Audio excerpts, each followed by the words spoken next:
pour que le moi ou l'ego, le je, n'ait plus de place. En fait, il y a deux approches principales en spiritualité.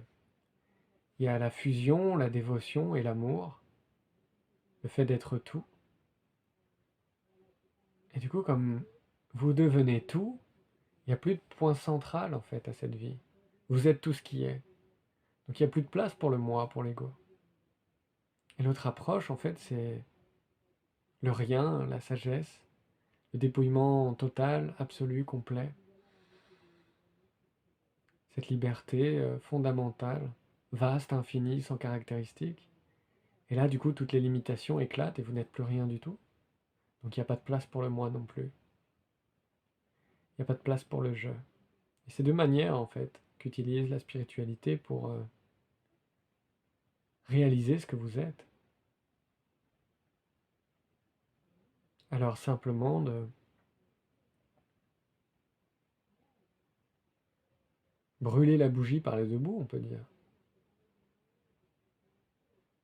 Vous pouvez très bien essayer de vous dire que voilà, tout ce que vous voyez, c'est vous. Tout ce qui se passe, c'est vous. Alors si c'est vous, comment est-ce que vous en prendriez soin? Si c'était vous, comment vous vous comporteriez? Comment vous chercheriez à chérir, à prendre un certain égard, une certaine compassion, une tendresse peut-être? Puisque vous ne souhaitez que le bonheur pour ce que vous êtes. Si tout d'un coup tout est vous, toutes les limites éclatent, même les objets inanimés sont vous, le vent est vous, le soleil, les astres, les étoiles, tout est vous. L'argent, la guerre, la terre, l'océan, le plastique, tout est vous. Alors comment vous prendriez soin de tout ça? Au contraire, si vous n'êtes rien, si seul se déploie l'espace que vous êtes, infini, sans forme, sans caractéristiques, est-ce qu'il y a encore quelque chose de véritablement important? Quelque chose qui vous retient à quoi que ce soit? Quelque chose à atteindre?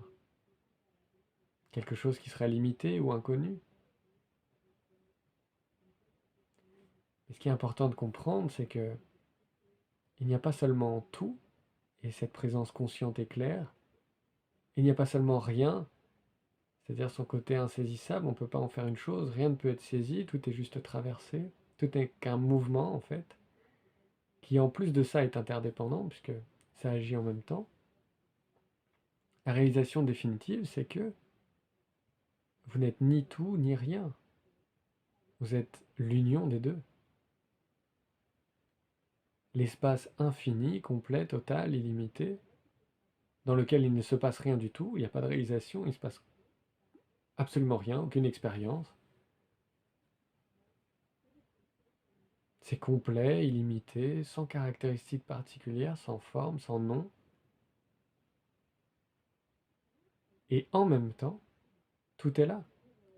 Tous les objets apparaissent. L'union des deux fait comprendre que tout ça, c'est à la fois des étiquettes, mais c'est sans substance. C'est à la fois réel et irréel, en fait, en même temps. Donc tout est semblable à une sorte de mirage, une sorte de rêve, et c'est pour ça qu'il y a un détachement joyeux. Il ne peut pas y avoir de souci, en fait, puisque le manifesté et le non manifesté sont un.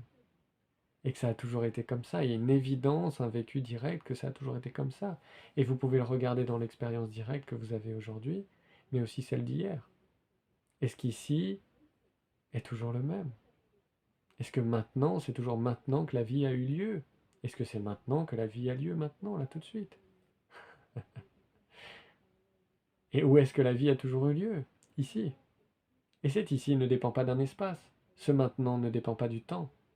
C'est complètement hors du temps et de l'espace. C'est complètement hors de toute dualité. C'est hors du vrai et du faux. C'est l'union des deux. C'est ni vrai ni faux en fait.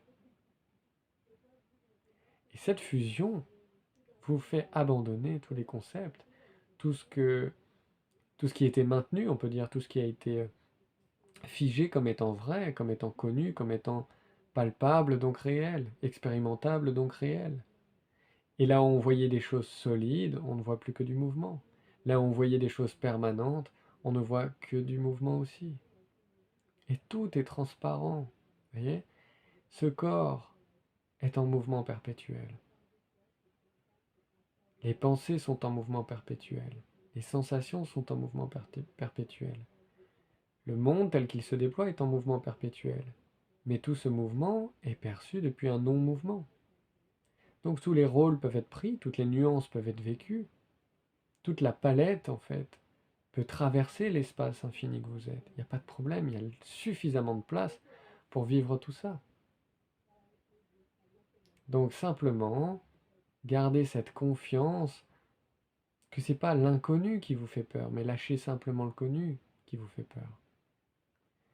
Donc, lâcher ce connu, c'est une autre manière de grignoter un petit peu plus le tout et le rien, cette oscillation entre tout est vraiment là ou il n'y a absolument rien, puisque c'est ni l'un ni l'autre en réalité. Il n'y a pas rien à trouver puisqu'il y a bien quelque chose. Mais il n'y a pas seulement cela, puisque c'est sur une base complètement infinie et insaisissable. Il y a bien un nom, mais ce nom n'affecte pas l'espace sans nom sur lequel ça se déploie. Donc c'est pas qu'il n'y a rien à trouver et rien à réaliser. Il y a bien une réalisation qui a lieu. Mais cette réalisation, c'est l'union de ce tout et de ce rien.